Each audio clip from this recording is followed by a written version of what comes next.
Dans le cadre des Foulées littéraires 2011 à Lormont, premier salon du sport et des littératures, un accent a été mis sur les nombreux sportifs guadeloupéens en présence d'une délégation qui a présenté une exposition sur le sport olympique guadeloupéen ainsi qu'une anthologie du sport de cette région dirigée par Harry Méfon. Monsieur Roger Bambouc, recordman du monde du 100 mètres en 1968 à Sacramento et finaliste aux 100 et 200 mètres aux Jeux Olympiques de Mexico la même année, puis secrétaire d'État à la jeunesse et au sport de 1988 à 1991 dans le gouvernement de monsieur Michel Rocard, nous a fait l'honneur d'inaugurer ses premières foulées littéraires 2011 de Lormont. Vous renouez avec une tradition et c'est une très bonne chose parce que le sport n'est pas seulement quelques bandes de supporters avinés qui expriment leur violence ou leur mal-être, c'est aussi une activité humaine où les hommes et les femmes disent ce qu'ils ont de plus intime en eux et on a besoin, premièrement, de témoins, que sont les journalistes. Mais un témoin ne fait pas la légende. Un témoin jette un regard.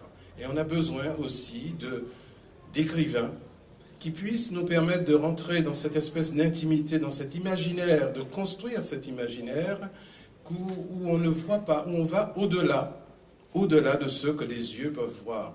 J'espère que d'autres communes de la région et au-delà de la région vont suivre votre exemple pour montrer que le sport, c'est une nécessité dans le monde que nous vivons, pas seulement au niveau du corps, mais au niveau de l'esprit, au niveau de la société, au niveau des liens que cela tisse entre les hommes. La Guadeloupe était aussi représentée par Madame Félicassi Bambouc, vice-présidente de la région Guadeloupe avec la culture pour délégation, et par Monsieur Jacques Bangou, maire de Pointe-à-Pitre et conseiller général de la Guadeloupe. Ils ont énoncé la relation entre le sport et la culture et leur lien à la société. Quel beau projet, Monsieur le maire, que l'énergie du sport, les valeurs du sport, les outils de la culture au service du développement d'une ville, mais aussi du développement humain, de la fierté d'être, de la connaissance et de la recherche de l'excellence.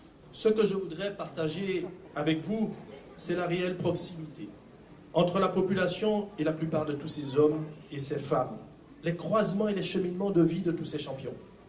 Au-delà de la fonction exceptionnelle de ministre du plus grand de nos athlètes, Roger Bambouc, qui inspire le respect, tous ces athlètes irriguent notre tissu social, tout simplement. Ici, une exploitante agricole qui conduit encore son tracteur, là un journaliste, ici un représentant médical, là un ou une enseignante.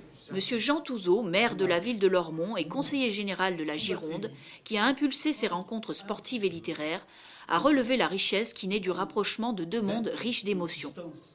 Ces foulées littéraires nous permettent vraiment de mettre sur le devant de la scène ces pratiquants sportifs et auteurs. Ces rencontres, à l'image de ce que nous avons vécu aujourd'hui, sont belles, intenses, pleines d'émotions. Et ces sportifs de très haut niveau, ce sont en quelque sorte la muse des grands auteurs, de ces grands témoins qui étaient évoqués, de ceux qui arrivent à magnifier leurs exploits. Et lorsque ces deux mondes se rencontrent, du sport et des cultures, cette émotion se décuple pour notre plus grand bonheur.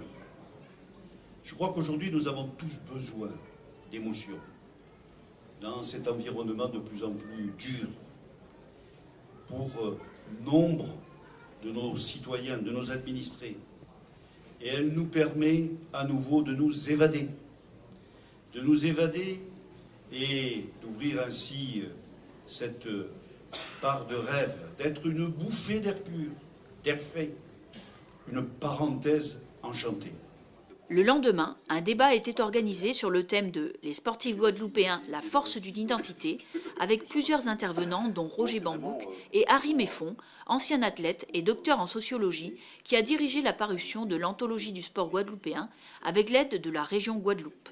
Donc on parle du départ de la société guadeloupéenne puisque les sports se diffusent en Guadeloupe dans un contexte de domination coloniale qui peu à peu font émerger un ensemble de pratiques qui sont assez ancestrales. Vous allez voir les combats au bâton qui sont issus de la société des plaisirs, des esclaves, une escrimie au bâton, qui va se transformer après par une forme de duel qu'on voit à travers le chevalier Saint-Georges qui, depuis le XVIIIe siècle, originaire de la Guadeloupe, est venu en France pour exceller à l'épée. Donc c'est plutôt un épéiste plus qu'un duelliste. Tout ça pour vous dire que c'est ce cheminement qui a été fait. Donc si on parle de Laura Flessel ne vient pas seulement d'un système moderne des années 80, des années 90, mais réellement s'insère dans des logiques bien précises. Donc, le sport est très important dans la société guadeloupéenne parce que le sport met aussi en jeu le corps. Et nous avons avec le corps une relation qui est beaucoup plus forte, beaucoup plus riche qu'elle ne l'est ailleurs, parce que c'est une conquête, une conquête d'un espace de liberté entre la contrainte due à l'éducation. Il ne faut pas oublier que nous sommes des Français, et qui dit français dit vis-à-vis du corps de la distance, voire de l'opposition, parce que les Français privilégient l'esprit plutôt que le corps. Nous savons tous que le corps sert simplement à porter la tête. Il ne sert à rien d'autre. Alors que nous, aux Antilles, nous, en Guadeloupe, nous considérons que le corps est aussi un moyen d'expression. Et par contre, on a besoin de construire une identité locale qui est tout de suite après l'identité personnelle. Et cette identité locale fait qu'on prend en compte l'ensemble de nos dimensions. Dimension physique, dimension environnementale, mais aussi dimension culturelle. Hier, il a été dit à plusieurs reprises que rapprochement entre sport et culture. Je suis désolé, il n'y a pas de rapprochement entre sport et culture. Le sport fait partie intégrante de la culture. On ne peut pas imaginer une culture dans laquelle il n'y aurait pas le sport. Puis Jean-Paul Khaled, chercheur au CNRS et auteur de plusieurs ouvrages sur les pratiques sportives, ainsi que Boris Elisabeth, joueur de basket au JSA de Bordeaux, ont contribué à explorer des aspects plus polémiques du thème avec l'esclavage et le jeu aux USA. Enfin, dernier débatteur, Joël Abati, ancien joueur de handball de l'équipe de France, a replacé le sport dans une démarche plus politique et de cette sorte plus engagée dans la société.